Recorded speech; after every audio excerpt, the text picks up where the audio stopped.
always felt like Sutton was using Garcelle as an alliance.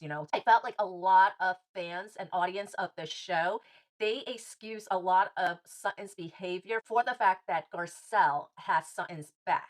Because the wild thing to me, and why I say this, was because Garcelle, when she bounced and everything, that's when you saw a lot of the Garcelle fans and the former Sutton friends, you saw them turning on her. And I felt like, okay, so all this time, you were basically excusing her bad behavior, her problematic behavior because of Garcelle. Because I said that I felt like Dorit and Sutton are held to different standards. Yes, Dorit puts her foot in her mouth a lot, but so does Sutton. And people didn't have that same energy for Sutton. And I felt a lot of it had to do with Garcelle. And I also felt like the Garcelle fans, they didn't like it when Dorit basically had her own black friend, if you know what I mean. I said it. I do think that Dorit and Bose's friendship is a little bit more genuine than what Sutton and Garcelle's friendship was. Also, I just jive with Bose's character because Bose is from New York. Like, she was raised in New York City. She spent a good amount of time in New York City before she moved out to the West Coast. You could hear it in her accent. You could hear it in like the way she talks and everything. So